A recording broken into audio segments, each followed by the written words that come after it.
Hey world, what's good? It's your boy LG and we are back with another video. Today is going to be me going over my process when I do color grading in DaVinci Resolve, and especially, to be more specific, club footage, low light situations. I don't see a lot of that on YouTube. I don't know why. I kind of think I know why, but you know, just because of the nature of the beast, I guess. But I'm going to do it anyway because I want to show y'all how to do it, or at least my way of how to do it.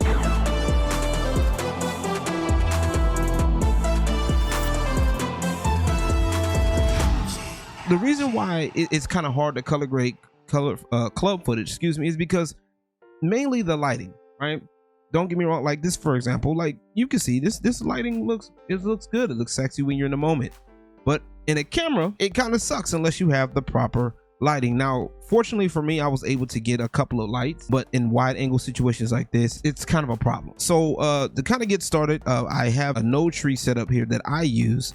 This is actually based off of, let me make sure I get his name correct, Darren Moston, if I'm saying his name correctly, and Mr. Quasi. That's all I'm gonna say. This is like my take on this and what to adjust, but keep in mind I am using the studio version. I did pay for the studio version because I knew I was going to need the noise reduction. It's a great tool. I definitely would recommend it, but if you don't have it, you can still use everything else.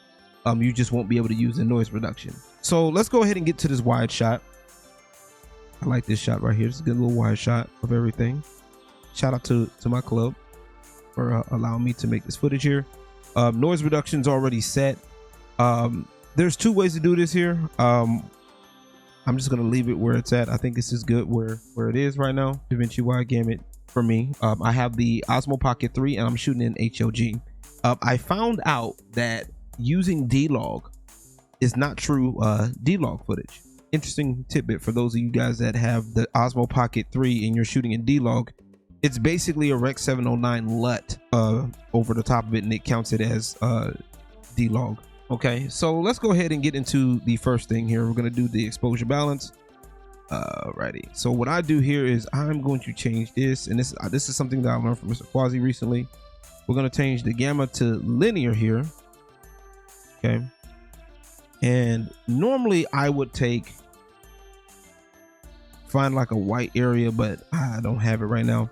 So now that I put that on linear, I'm gonna take the Luma mix down to 0. And the reason being is because I learned that everything works together like it's like a cog. So when you start changing one thing, sometimes it'll change like everything else at, you know, like, so if I change the brightness here, it's also going to change, you know, everything else. So let's see, we're on purple. Let's try putting it down a little bit. Okay, reset that. Actually, let's go here straight. We're gonna try to remove the color cast, try to get it as close to white as we can see it, right? I'm looking at this guy's shirt right here. It's actually a good indicator. So albeit a little dark, or maybe just a little white styrofoam cup. We'll do that. All right, well, we'll do that. That looks pretty good. All right, contrast. Let's change the pivot here to 0.5. Once again, the reason why I'm changing this is because that's the pivot, how the pivot works for DaVinci wide gamut color space. It's a little bit different than, say, Rec 709. So what we're gonna do is, I like personally, and I'm gonna go to editable splines here. I personally like the kind of crushed color look, and this is just me. So let me see if I could bring this up a little bit. I think I can. Yeah, that looks a lot better, right? Sometimes, whoop, there we go. Bring this up just a little bit. Gotta be careful. Gotta be a little careful. And I like that. See, it's already looking better already. Now, saturation is a little bit different here. We're gonna go to color space, HSV, hue, saturation, and I forgot what the B stood for. All right, we got that there. And then what we're gonna do also is channels. Take off channel 1 and channel 3 and leaving only channel 2 up, because that is where the saturation is going to reside. Take off editable splines here, and then instead of me doing the saturation this way, I can take down the saturation middle like so. But I do like that deep saturated look. And I'm also looking at my, right now, once again, we're doing a little bit just correction just to make sure things aren't too out of place here. The beautiful thing about these nodes is you don't have to use every node. I'm gonna say that again. You do not have to use every node. If you feel like this is a good place to start, you know, to go into your next part, great. You can skip all of these if you need to. And it looks like, let me go to the shadows here. I'm gonna go, in this case, I'm gonna go here. And what I'm gonna do is hit the black right there. And basically I'm just raising up the exposure a little bit. Just gonna make things a little bit brighter to where it's not too much. There's not too much on that line down here, right here. It's actually not bad. All right, so this trim thing, this is where I can start dialing in the colors that I want. And sometimes what I do is I try to emulate like what's already there. So it looks like we're already on, yeah, it looks like we was already in purple before. So we're gonna try to keep that purple going a little bit here. And I'm gonna switch back to color wheels, and we're going to put a little,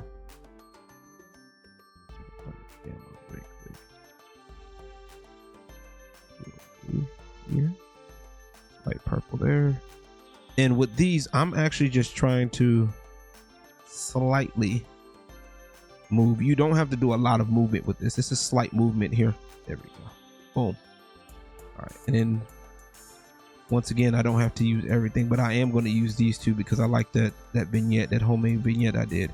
Okay, so now we're going to end with the film look here. All right.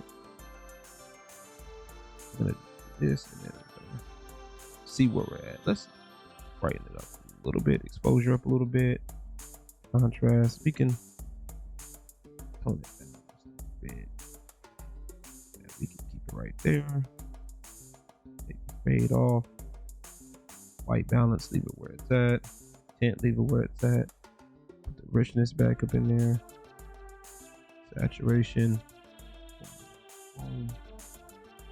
And I think here, take off the vignette there. We don't need that one. And then sometimes what I do is I'll have the grain in here.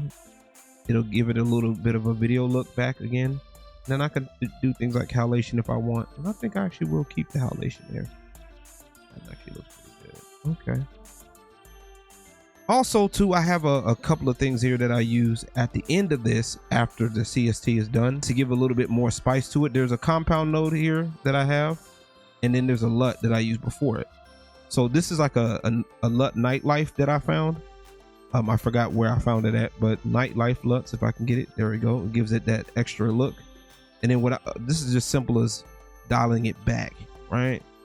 So if I were to put it all the way up here, you can see it kind of already looks a little, yeah. But so let's dial it back a bit. Back there, back right there. That's actually really good. That subtlety looks really good there. And then this is once again, let's look into the show compound node here. This is where it goes into the Rex. I put it back into the Cinean film log here. And basically this is where I put a LUT here that emulates the Kodak LUT, but it works better in the Cinean film log. So, you know, it's just a little bit of an extra thing. And what this does is it basically brightens up my footage, right? So if I put it up here, you can see it gives it way too much, right? So as at 75, I'm gonna just tone it down if I want to, or I could just turn it off. I'm gonna keep it actually. And then this last one is for anything else that I wanted to, if I want to do anything else with it. But this is what we're looking at before and after. I think that looks a heck of a lot better.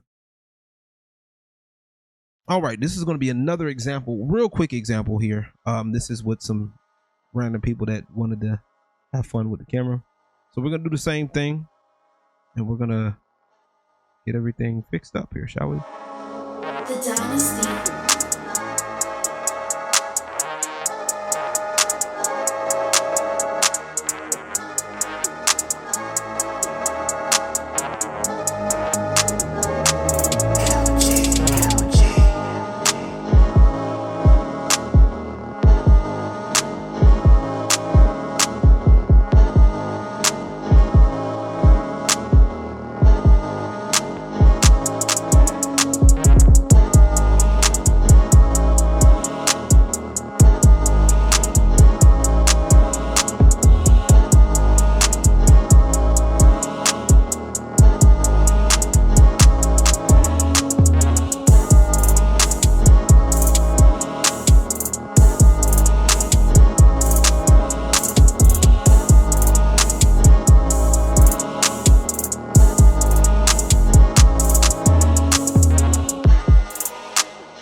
right, well, I think that'll be it for today's video, man. I appreciate y'all taking the time to rock with your boy.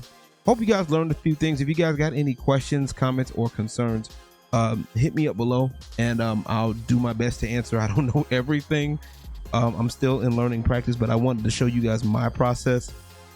Once again, it's just one of the things that I like doing, and it, you know, I just wanted to share what I have with you guys. If you guys want it, you know, let me know. I'll try to figure out how to make it shareable for you guys.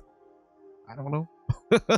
But yeah, it's real easy. Well, once you get the hang of it, it's pretty easy. So it takes a little bit of getting used to, and you know, just practice. That's all, one best thing I can tell you guys, man.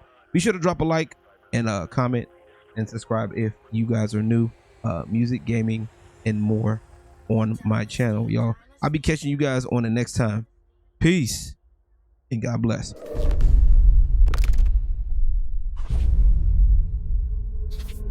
The Dynasty.